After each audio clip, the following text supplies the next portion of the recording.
Good morning students. आपण मागच्या पिरियडमध्ये काही सॉल्व्ह केलेले प्रॉब्लेम पाहिले होते सेकंड युनिटचे ऍप्लिकेशन ऑफ डेरिव्हेटिव्ह. आज आपण एक्सरसाइज मधले 2.1 मधले काही प्रॉब्लेम्स पाहणार आहोत. त्याच्यामध्ये पहिलं प्रॉब्लेम दिलेला आहे तुम्हाला, find the equation of tangent and normal to the curve at the given point. पहिल्या प्रॉब्लेम मध्ये काय दिलं, y equal to x square plus twice E raise to power twice x plus 2 at the 0,4. आपल्याला इथं काय करायचं आहे, आपल्याला equation of tangent and equation of normal काढायचं आहे. तर आता हे काढत असताना आपल्याला कर्वचं इक्वेशन दिलं जाईल. कर्व वरून जे आपल्याला इक्वेशन्स काढायचं आहे म्हणजे आपल्याला डेरिव्हेटिव्ह काढावं लागते, म्हणजे आपल्याला अगोदर स्लोप काढावं लागतो. मग स्लोप काढायचा म्हणजे डीवाय बाय डीएक्स ची किंमत काढायची. तर डीवाय बाय डीएक्स काढताना या प्रॉब्लेम मध्ये आपल्याला पहिल्या युनिटमध्ये जे वापरलेले आहे डीवाय बाय डीएक्स काढण्याच्या डेरिव्हेटिव्ह काढण्याच्या पद्धती, त्या पद्धतीचा वापर करावा लागतो. मग जी मेथड अप्लाय करता येईल ती करायची, जी सोपी आणि कमी वेळाची असेल त्या पद्धतीचा वापर केला तरी चालतं. आता या प्रॉब्लेमसाठी पहा, y equal to x square plus twice E raise to power twice x plus 2 दिलेला आहे.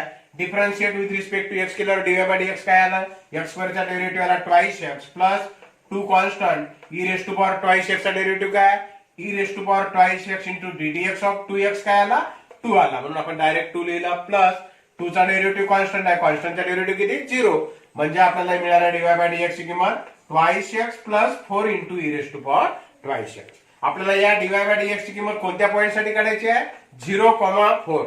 म्हणजे इथे x ची किंमत 0 सबस्टिट्यूट करायची, y ची किंमत किती 4 इथे ठेवून द्या. 2 इंटू 0, x ची किंमत किती आहे 0 plus 4 into e raise to power 2 into x ची किंमत परत 0. 2 इंटू 0 म्हणजे काय 0, ई रेस टू पॉवर 0 ची किंमत किती 1. म्हणजेच काय मिळालं तुम्हाला 0 प्लस 4 इंटू 1.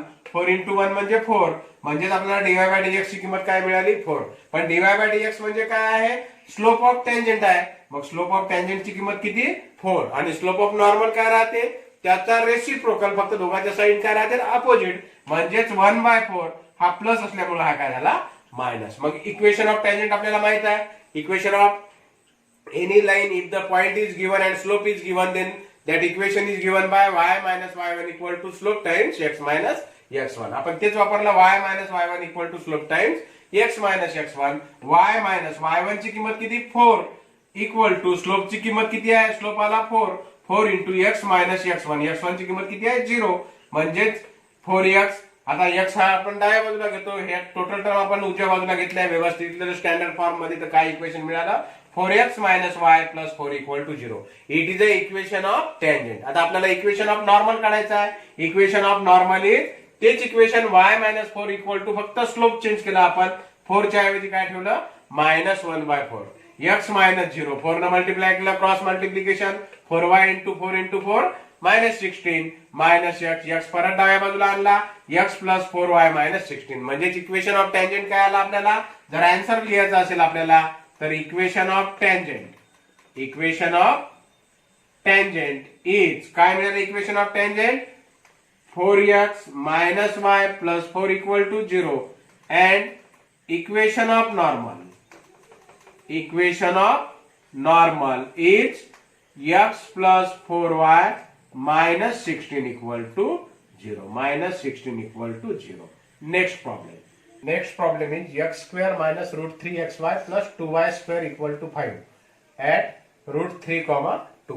मग आपल्याला दिलेल्या इक्वेशनचा डेरिव्हेटिव्ह घ्यायचा म्हणजे डीवाय बाय डीएक्स ची किंमत काढायची. आपण तेच केलं, dy differentiate with respect to x. मग काय, एक्स स्क्वेअरचा derivative twice x root 3 into. आता इथे एक्स वाय आहे म्हणजे दोन टर्म आहेत, म्हणून इथे आपण प्रोडक्ट रूल अप्लाय केला. काय प्रोडक्ट रूल आहे, first function into derivative of second plus second function into derivative of first.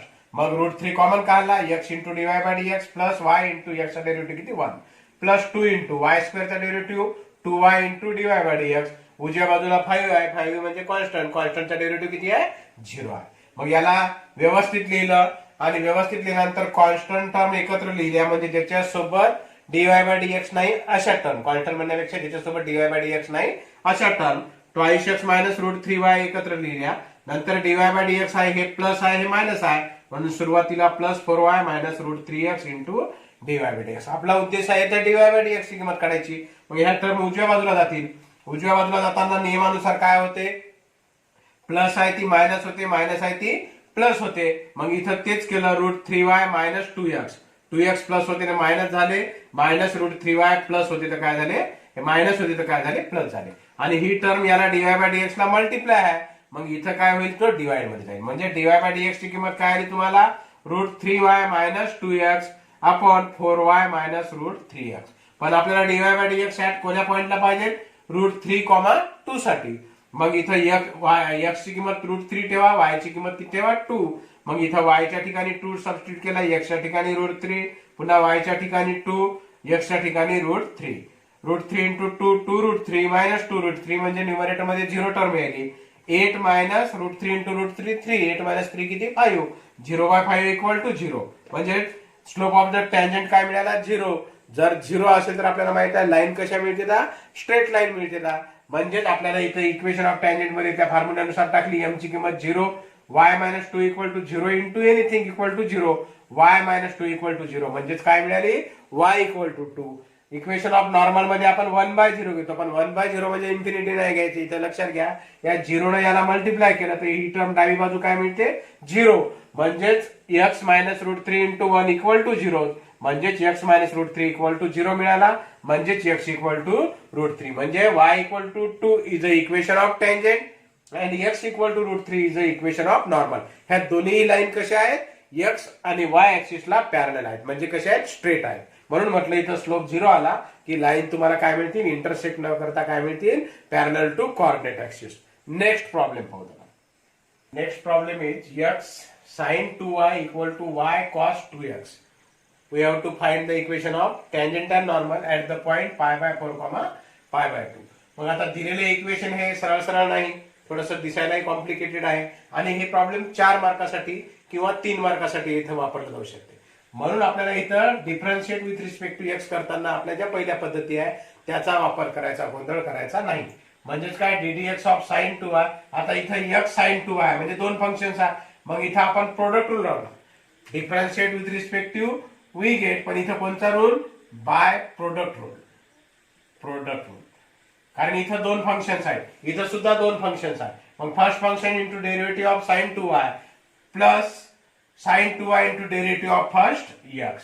आता sin 2y चा डेरिव्हेटिव्ह काय आला cos 2y, आणि 2y चा डेरिव्हेटिव्ह काय आला 2 into dy by dx plus sin 2y into ddx ला x चा डेरिव्हेटिव्ह किती आला 1 इक्वल टू उजव्या बाजूला तेच first function into derivative of cos 2x plus cos 2x into dx of y. मग cos 2x चा डेरिव्हेटिव्ह काय आहे मायनस sin 2x, आणि 2x चा डेरिव्हेटिव्ह किती 2. मग व्यवस्थित जर लिहिले तर काय मिळालं minus 2y into sin 2x minus sin 2y, minus sin 2y. म्हणजेच आपल्याला इथं व्हॅल्यू जी मिळालेली आहे तिथं आपण काय केलं 2x into cos 2y dy by dx plus sin 2y minus sin 2y into sin 2x plus cos 2x into dy by dx. आता या स्टेपला आपण काय केलं dy बाय dx च्या स्टेप डाव्या बाजूला आणल्या आणि dy बाय dx नसणाऱ्या स्टेप उजव्या बाजूला घेतल्या. म्हणून आपण काय घेतलं इथं मायनस 2y sin 2x या टर्मला डाव्या बाजूला आणलं, म्हणजे उजव्या बाजूला ठेवलं तर ही sin 2y तिकडे नेली म्हणजे मायनस झाली, आणि cos 2x dy by dx ला डाव्या बाजूला आणलं. मग dy बाय dx कॉमन काढला काय मिळालं 2x into cos 2y minus cos 2x equal to minus sine common काढलं 2y into sin 2x plus sin 2y. मग आता dy बाय dx ची किंमत काढताना याला आपल्याला मल्टिप्लाय आहे टर्म, ती काय होईल उजव्या बाजूला गेली तर डिवाइड होईल. मग डिवाइड केलं याला आपण, पण आपण एक गोष्ट लक्षात घेतली न्यूमरेटर मध्ये मायनस आहे, डिनॉमिनेटर मध्ये एक चिन्ह प्लस आहे एक मायनस आहे. मग या ब्रॅकेट मधून मायनस चिन्ह कॉमन काढला आपण. मग मायनस चिन्ह कॉमन काढलं तर मायनस मायनस काय होते प्लस होते, प्लस टर्म झाली. पण ही जी प्लस होती 2x cos 2y ही काय होईल मायनस होईल, आणि ही जी मायनस आहे ती काय होईल प्लस होईल. म्हणजेच dy बाय dx ची किंमत काय मिळाली तुम्हाला 2y into sin 2x plus sin 2y upon cos 2x minus 2x into cos 2y. मग dy बाय dx आपल्याला कोणत्या टर्म साठी काढायचा आहे ऍट द पॉइंट π/4, π/2. मग जिथं x आहे तिथं π/4 ठेवा, जिथं y आहे तिथं π/2 ठेवा. आपल्याला त्याच्यामध्ये काय बदल होतो ते पहा. 2 into π/2 sin 2 into π/4 plus sin 2 into y ची किंमत परत π/2 अपॉन cos 2 इंटू x ची किंमत π/4 मायनस 2 इंटू x ची परत π/4 cos 2y y ची किंमत π/2. 2 कॅन्सल केले आपण, इथं पाय राहिला, इथं π/4 ला 2 ने डिवाइड केलं π/2 राहिला. इथं टर्म किती आहे π/2 ची आहे. नंतर साइन 2 कॅन्सल म्हणजे पाय राहिला अपॉन कॉस 2 पाय बाय 4 ला 2 ने डिवाइड केलं तर पाय बाय 2 राहिला. नंतर 2 इंटू पाय बाय 4 मल्टिप्लाय काय पाय बाय 2 इथं 2 कॅन्सल झाले पाय मिळाला. आता आपल्याला माहित आहे पाय बाय 2 ची किंमत 1 आहे, साइन पाय ची किंमत किती आहे 0 आहे, कॉस ना पाय बाय 2 ची किंमत किती आहे 0 आहे आणि कॉस 5 ची किंमत किती आहे -1 आहे. म्हणजे सिंप्लिफाय केल्यावर आपल्याला टर्म मिळाली पाय अपॉन पाय बाय 2 पाय पाय कॅन्सल होतील, रेसिप्रोकल केला वर न्यूमरेटरला गेला तर 2 मिळते. म्हणजेच डीवाय बाय डीएक्स किती मिळाला 2.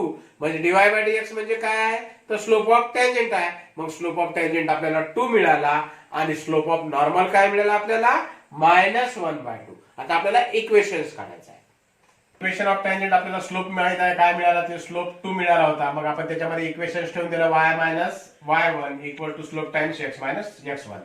y y1 ची किंमत आहे पाय बाय 2 आणि x1 ची किंमत किती आहे पाय बाय 4 आहे. मग ह्या किमती सिंप्लिफाय केला 2 into y 2y minus pi upon 2 नंतर 4x मायनस पाय अपॉन 4. या 2 न 4 ला भाग जाते म्हणजे कितीचा 2 चा.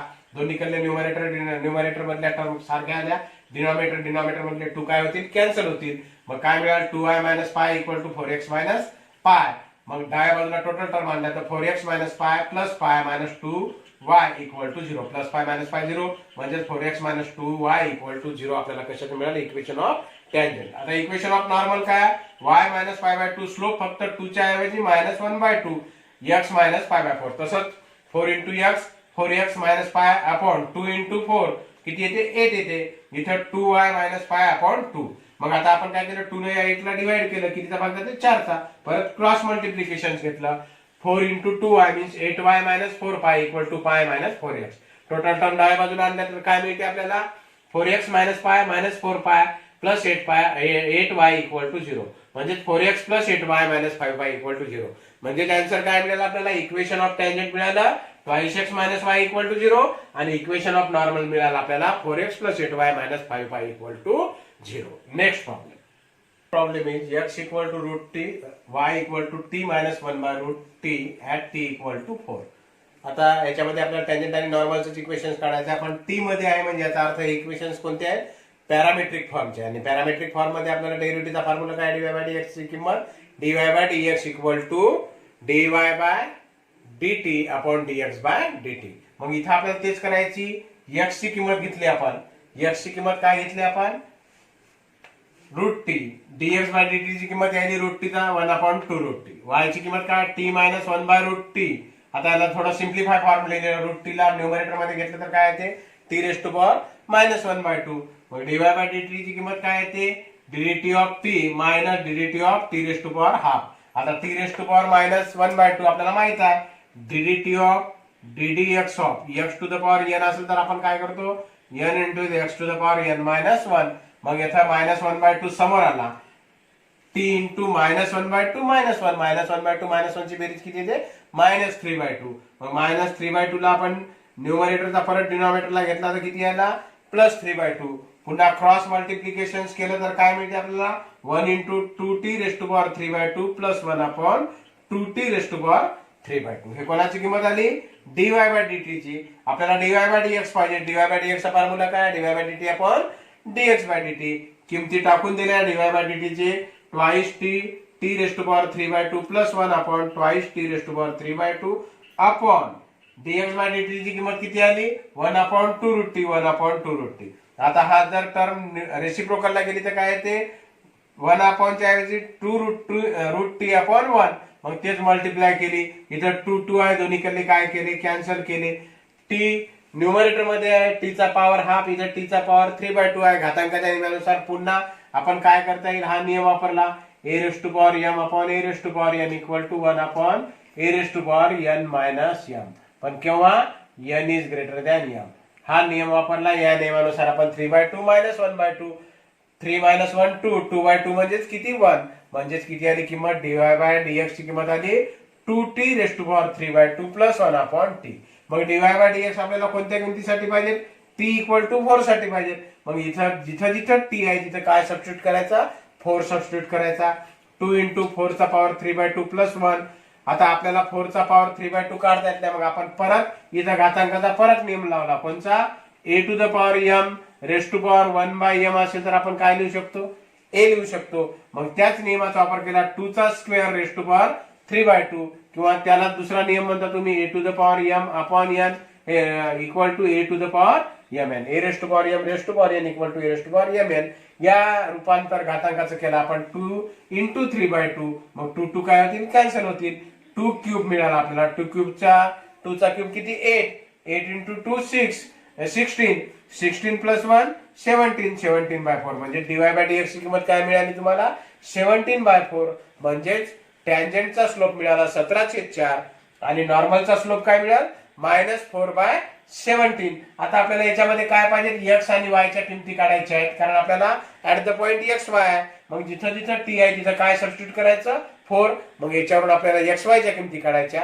नेक्स्ट आपण त्याच्यामध्ये कंटिन्यू करू प्रॉब्लेम. इक्वल टू √2 दिलेली आहे y इक्वल टू t - 1/√2. पण आपल्याला x y या पॉइंट साठी किमती पाहिजेत. मग आपण √t आणि t - 1/√t याला t ची किंमत 4 ठेवून x y च्या फॉर्म मध्ये किंमत काढू. मग √t म्हणजे वर्गमुळात 4 चा वर्गमूळ किती 2 आणि इथं 1/√4 √4 म्हणजे 2 4 दुनी 8 8 - 1 7 7/2 म्हणजे x y पॉइंट काय आलेले आहेत 2,7/2. कारण आपल्याला विचारलेलं आहे find the equation of tangent and normal at the given point. मग हे पॉइंट आहे 2,7/2. आपण स्लोप तर काढलेलाच आहे अगोदर. स्लोप किती आला होता आपला 17/4. मग इक्वेशन ऑफ टॅन्जंट लिहिलं आपण y - 17/2 equal to 17/4 into x - 2. त्याला सिम्प्लिफाय करा व्यवस्थित. 2y - 7/2 equal to 17x - 34/4. मग क्रॉस मल्टिप्लिकेशन केलं 2 into 2y - 7 equal to 17x - 34. 4y - 14 equal to 17x - 34. व्यवस्थित लिहिलं तर आपल्याला इक्वेशन मिळालं 17x - 4y - 34 प्लस 14 म्हणजेच -20 इक्वल टू 0. तसंच इक्वेशन ऑफ नॉर्मल काय स्लोप बदलला -4/17 इंटू x - 2. पुन्हा क्रॉस मल्टिप्लिकेशन केलं सिम्प्लिफाय केल्यावर 17 ने 2y - 7 ला मल्टिप्लाय केलं 2 न -4 इंटू x - 2 ला मल्टिप्लाय केलं म्हणजे 8 झालं -8 इंटू x - 2. सिम्प्लिफाय केलं 17 इंटू 2 म्हणजे 34 -119 equal to -18x -8x plus 16. Total term डाव्या बाजूला आणले आणि सिम्प्लिफाय केलं 8x plus 34y - 135 equal to 0. म्हणजेच इक्वेशन ऑफ टॅन्जंट काय मिळालं तुम्हाला इक्वेशन ऑफ टॅन्जंट मिळालं 17x - 4y - 20 इक्वल टू 0 आणि इक्वेशन ऑफ नॉर्मल आहे 8x plus 34y - 135 equal to 0. म्हणजे सुरुवातीला दिलेलं प्रॉब्लेम हे पॅरामेट्रिक फॉर्म मधलं होतं.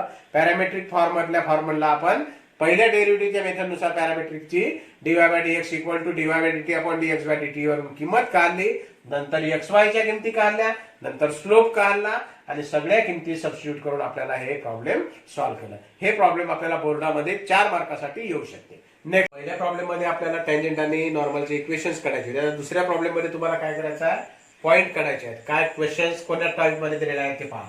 Find the point on the curve y equal to √x - 3 where the tangent is perpendicular to the line 6x plus 3y minus 5 equal to 0. म्हणजे आपल्याला काय करायचं find the point on the curve. आपल्याला x आणि y point काढायचे आहे कर्ववरचे. मग आपल्याला दिलेलं y इक्वेशन आहे त्याच्यावरून आपण dy/dx ची किंमत काढली. का काढली dy/dx ची कारण टॅन्जंट इज परपेंडिक्युलर दिलेला आहे आपल्याला एका लाईन सोबत. म्हणजे त्याच्यासाठी आपण या टॅन्जंटचा जर स्लोप काढला तर आपल्याला त्या परपेंडिक्युलरच्या फॉर्म्युल्याचा वापर करता येऊ शकतो. मग आपण काय केलं y इक्वल टू √x - 3 घेतलं. Differentiate with respect to x. √x चा डेरिव्हेटिव्ह काय 1/2 √x - 3 into ddx of x - 3. x चा डेरिव्हेटिव्ह 1 3 चा डेरिव्हेटिव्ह 0 म्हणजेच काय आलं dy/dx इक्वल टू 1/2 √x - 3. म्हणजेच याला काय म्हणू आपण स्लोप ऑफ टॅन्जंट. याला काय म्हणू आपण स्लोप ऑफ टॅन्जंट. मग टॅन्जंटचा स्लोप आला 1/2 √x - 3. मग स्लोप ऑफ द लाईन आपल्याला जी लाईन दिलेली 6x plus 3y minus 5 equal to 0 हिचा स्लोप काय येते.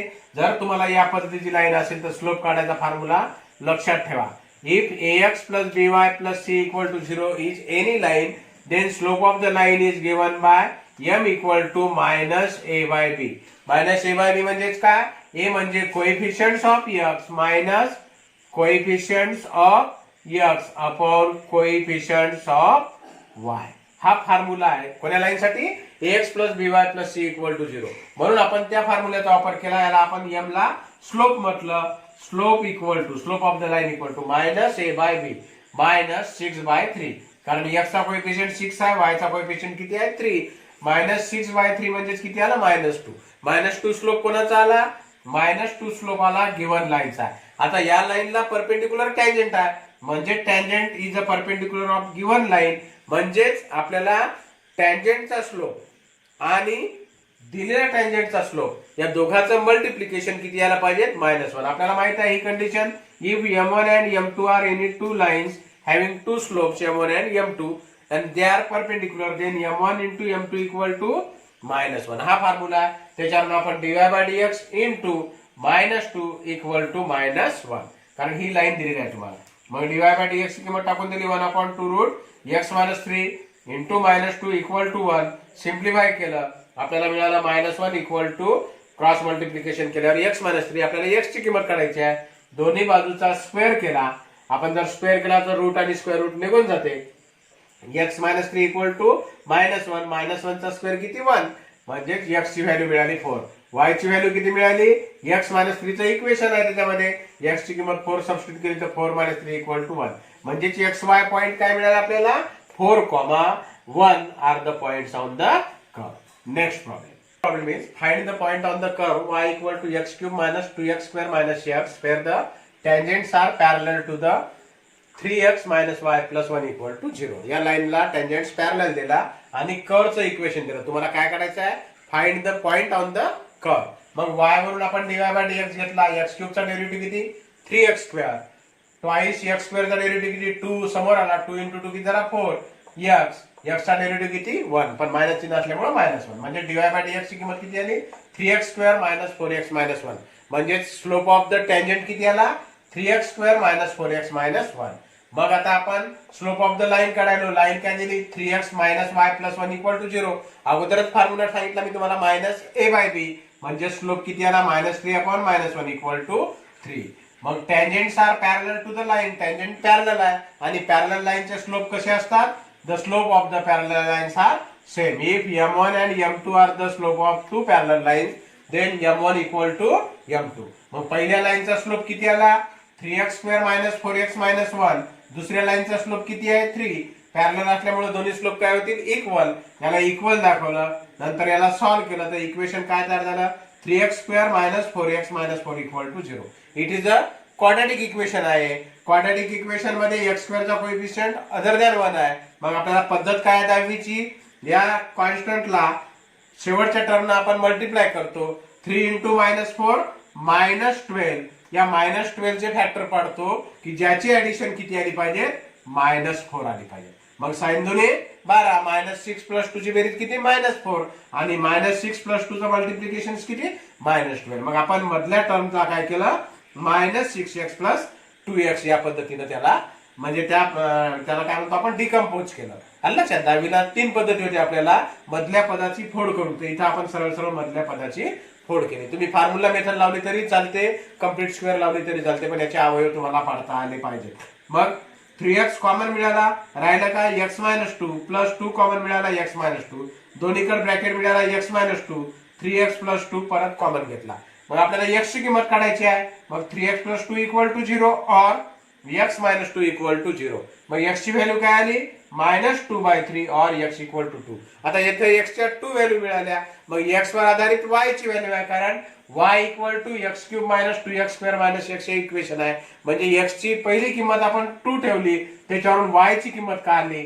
y ची किंमत काढताना जिथं जिथं x आहे उजव्या बाजूला तिथं काय सबस्टिट्यूट करायचं आहे तुम्हाला? तिथं सबस्टिट्यूट करायचं आहे 2. 2³ - 2 into 2 स्क्वेअर - 2. 2³ किती येते? 8. 8 - 8 - 2 प्लस 8 - 8 0 म्हणजे -2. y ची किंमत किती आली? -2. x ची किंमत 2 असताना y ची किंमत किती आली? -2. नंतर x ची किंमत -2/3 असताना y ची किंमत काढायची. पुन्हा -2/3 it's cube -2 into -2/3 square minus of 2/3. 2/3 2चा घन किती? 8. 3 चा घन 27. पण मायनस असल्यामुळे मायनस. 2 चा वर्ग 4. 3 चा वर्ग 9. आणि मायनस मायनस काय होते? प्लस होते. मग याला सिम्प्लिफाय केलं. 27, 9 आणि 3 याचा डिनॉमिनेटर आहे, त्याचा एलसीएम घेतला आपण 27. 27 ला 27 ने डिवाइड केलं किती आलं? 1. 1 into -8 म्हणजे -8 लिहिलं. 27 ला 9 ने डिवाइड करा किती येते? 3. 3 into -8 -24 आलं. 27 ला 3 ने डिवाइड करा किती येते? 9. 9 into 2 equal to 18. मग -8 - 24 ची बेरीज -32 प्लस 18 डिवाइड बाय 27 म्हणजे फायनल आन्सर काय आलं -14/27 म्हणजे the points on the curve दोन पॉइंट्स मिळाले तुम्हाला. कोणता पहिला पॉइंट 2, -2 अँड -2/3, -14/27. नेक्स्ट प्रॉब्लेम आहे if the line y equal to 4x - 5 touches the curve y² equal to ax³ + b at the point 2, 3 find a and b. इथं आपल्याला वेगळ्या प्रकारचा प्रश्न विचारलेला आहे. a आणि b च्या किमती काढायच्या. मग आपल्याला सुरुवातीला दिलेल्या कर्वचं इक्वेशन लिहून टाका y² equal to ax³ + b. त्याच्यावरून त्याचा डेरिव्हेटिव्ह घ्या म्हणजे स्लोप ऑफ द टँजेंट मिळते आपल्याला. म्हणजेच 2y into dy/dx equal to thrice ax² plus 0 कारण b हा कॉन्स्टंट आहे. b कॉन्स्टंट असल्यामुळे b ची व्हॅल्यू 0 म्हणजे dy/dx काय आलं 3ax² अपॉन ट्वाइस y. याला इक्वेशन नंबर 1 म्हटलं. नंतर लाईन दिली तुम्हाला y इक्वल टू 4x - 5 याला व्यवस्थित लिहिलं तर 4x - y - 5 equal to 0.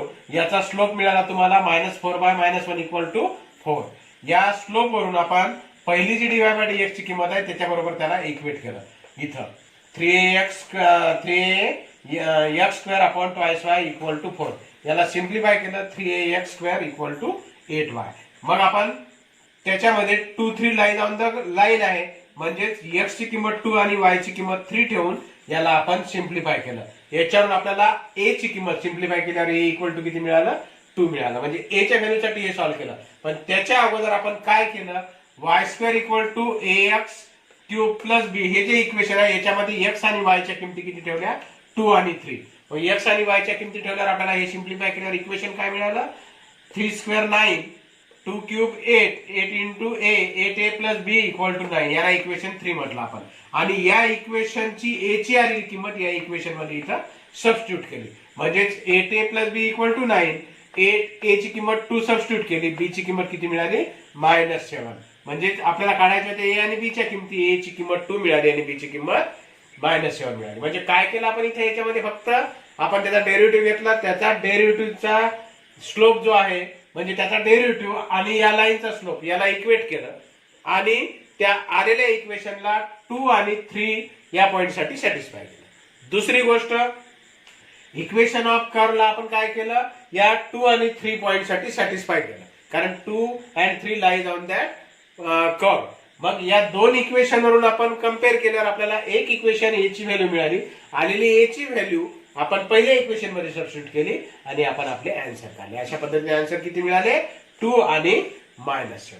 Next problem त्याच्यानंतरचे problem आहेत थेरॉटिकल प्रॉब्लेम. आणि थेरॉटिकल प्रॉब्लेम मध्ये एक लक्षात घ्या की आपल्याला 10वी पर्यंत जे झालेले आहेत थेरॉटिकल प्रॉब्लेम जर तुम्हाला घनफळ पृष्ठफळ हे जर माहित असेल किंवा इंग्लिशमध्ये आपण ज्याला volume of cube spherical ball किंवा कोन ज्याला मराठीमध्ये शंकू वृत्तचिती तर याची जर तुम्हाला घनफळ वक्र पृष्ठफळ माहित असतील त्याचे फॉर्म्युले माहित असतील तर तुम्हाला हे प्रॉब्लेम जमू शकते. नाही तर तुम्हाला ते प्रॉब्लेम जमणार नाहीत. म्हणून ते फॉर्म्युले पाठ नसतील तर अगोदर ते फॉर्म्युले पाठ करून घ्या. काय प्रॉब्लेम दिलेला आहे थेरॉटिकल पहा. A spherical soap bubble is expanding so that its radius is increasing at the rate of 0.02 centimeter per second. At what rate it is the surface area is increasing when its radius is 5 centimeter. म्हणजे आपल्याला काय विचारलं at what rate म्हणजे आपल्याला surface area increasing व्हायचा rate काय ज्याला तुम्ही शॉर्ट मध्ये म्हणता dA/dt याची किंमत तुम्हाला विचारलेली आहे. दिलेलं काय आहे तुम्हाला रेडियसची किंमत दिली 5 आणि so 0.0 increasing at the rate of 0.0 रेडियसचा रेट दिलेला आहे 0.02 इन्क्रीजिंग रेट आहे. म्हणजेच कोणाची किंमत आहे ती dR/dt ची किंमत आहे. आता आपण सुरुवातीला दिलेला प्रॉब्लेम आहे त्याच्यामध्ये जे जे तुम्हाला कन्सिडर करता येईल त्या व्हॅल्यू तुम्ही कन्सिडर करा. आपण इथं म्हटलं let A be the surface area and r be the radius of spherical soap bubble at time t seconds. म्हणजे ए घेतला एरियासाठी आणि आर घेतला रेडियससाठी. मग स्फेरिकल सोप बबल हा गोल आहे आणि गोलाचे आपल्याला एरिया काय फॉर्म्युला आहे 10वीला काय होता 4πr². मग तीच किंमत आपण याची घेतली 4πr². याला डिफरन्शिएट करायला with respect to t for time dA by dt equal to 4 pi. इथं आता आर हा कॉन्स्टंट नाही तर आर हे टीचं फंक्शन असं कन्सिडर करायचं. म्हणून आर स्क्वेअरचा डेरिव्हेटिव्ह घ्यायचा विथ रिस्पेक्टिव्ह टाइम. आर स्क्वेअरचा डेरिव्हेटिव्ह काय आहे ते twice r into d r by dt. म्हणजे 2 इंटू 4 किती येते 8. म्हणजे डीए बाय डीटी काय आलं 8 pi r into d r by dt. पण आपल्याला आर ची किंमत दिलेली आहे. आर इक्वल टू किती आहे 5 आणि डी आर बाय डीटी चा रेट किती दिलेला आहे. रेट इन्क्रीजचा आहे 0.02 सेंटीमीटर पर सेकंद. मग ह्या दोन किमती याच्यामध्ये टाकून द्या. 8×45 40 मल्टिप्लाय बाय 0.02 म्हणजेच किती आलं तुम्हाला 0.8 पाय. याचं युनिट कसं लिहायचं तर युनिट लिहिताना आर स्क्वेअर आहे. आर म्हणजे सेंटीमीटरचा स्क्वेअर. मग इथं सेंटीमीटरचा स्क्वेअर आणि हे कशामध्ये आहे सेकंद मध्ये म्हणून आपण पर सेकंद मध्ये. म्हणजेच आपल्याला the rate of surface area increasing is 0.8 पाय सेंटीमीटर स्क्वेअर पर सेकंद. आता इथं जर तुम्हाला हा फॉर्म्युला स्फेरिकल बबलचा माहित नसता तर तुम्हाला प्रॉब्लेम सॉल्व्ह करता आला नसता. म्हणून प्रत्येक फॉर्म्युलेचे 10वीचे लिस्ट ते काढा आणि परत एकदा पाठ करा. नेक्स्ट प्रॉब्लेम आपल्याला दुसऱ्या प्रकाराला थेरॉटिकलच आहे. If each side of an equilateral triangle increases at the rate of √2 centimeter per second, find the rate of increase of its area when its side of length is 3 centimeter.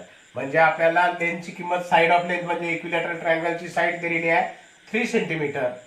आता equilateral triangle म्हणजे कोणत्या प्रकारचा त्रिकोण आपल्याला माहित आहे ज्याला मराठीत समभुज त्रिकोण म्हणतो. तिन्ही बाजू सारखे असतील तर त्याला काय म्हणतो आपण समभुज त्रिकोण म्हणतो. मग आपण इथं कन्सिडर केलं let A be the area of equilateral triangle आणि नंतर तुम्हाला गिव्हन काय each side of an equilateral triangle increases at the rate of म्हणजेच साइड इन्क्रीजेस होते. समजा या साइडला तुम्ही ए कन्सिडर केलं स्मॉल ए तर कशाची किंमत दिली तुम्हाला डीए बाय डीटी ची किंमत दिली किती √2 आणि ए ची किंमत किती दिली 3. कारण ए म्हणजे काय साइड. त्याच्या काय आहेत ह्या सर्व ए साइड्स आहे. मग आपण सुरुवातीला काय म्हटलं a be the area of equilateral triangle. Equilateral ट्रायंगलचा एरियाचा फॉर्म्युला काय परत 10वीचा फॉर्म्युला आपल्याला √3/4 इंटू ए स्क्वेअर. ए म्हणजे काय ही साइड आहे. मग आपण याला डिफरन्शिएट केलं विथ रिस्पेक्टिव्ह टी म्हणजेच काय dA by dt equal to √3/4 into d dt of A square. आता इथं ए म्हणजे साइड म्हणजे कॉन्स्टंट आहे लक्षात घ्या.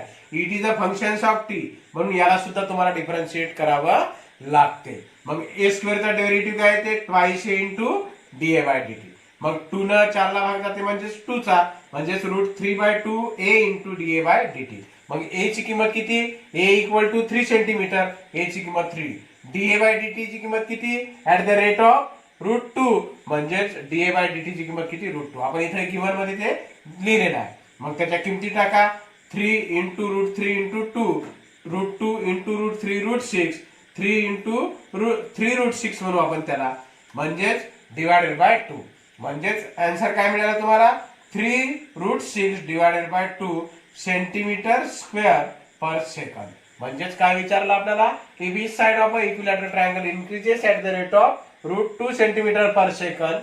Find the rate of increase म्हणजेच rate of increase is 3√6/2 when its side of length is 3 centimeter. Next problem is the age of a cube is decreasing at the rate of 0.6 centimeter per second. Find the rate at which its volume is decreasing when the age of cube is 2 centimeter. आता cube म्हणजे काय 10वीला Marathi medium असेल तर cube म्हणजे काय त्याला काय म्हणत होते तुम्ही घन. काय म्हणत होते घन. हा अशा पद्धतीचा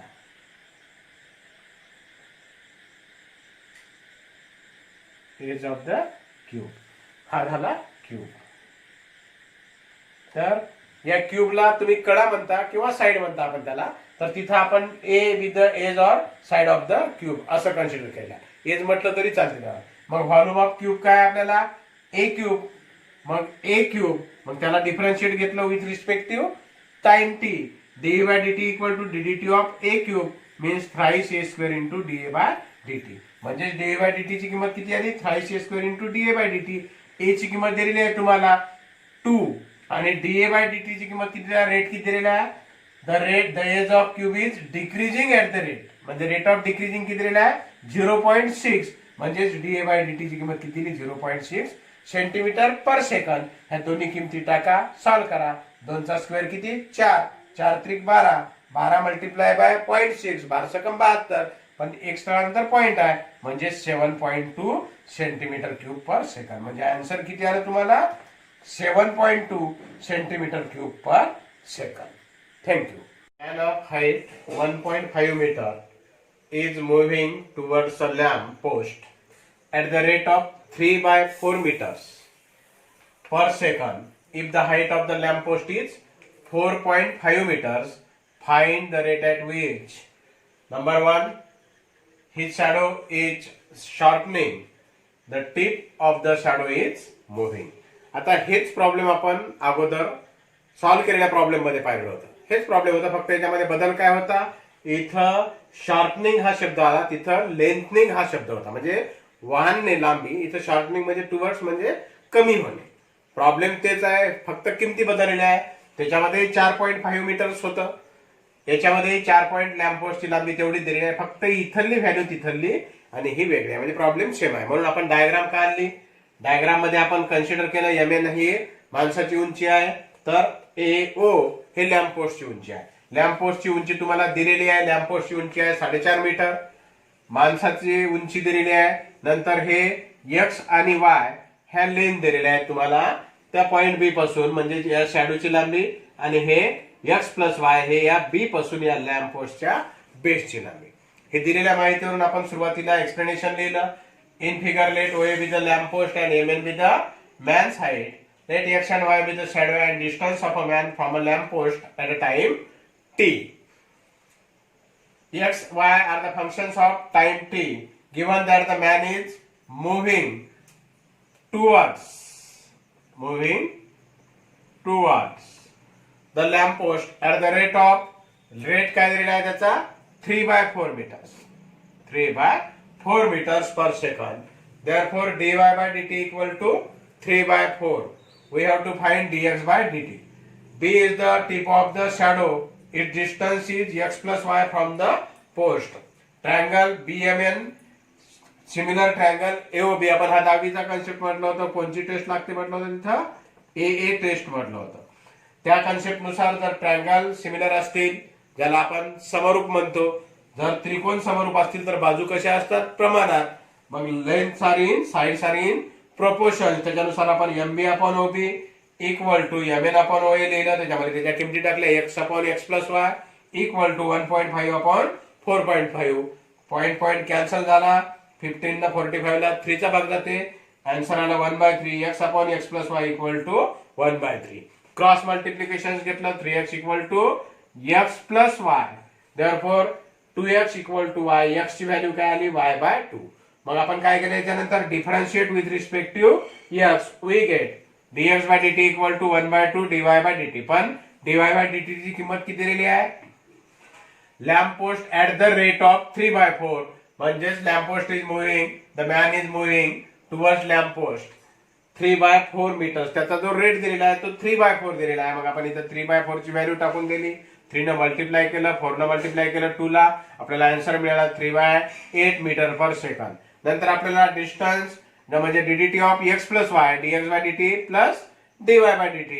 dx by dt ची किंमत 3/8 प्लस dy by dt ची किंमत किती आहे? 3/4.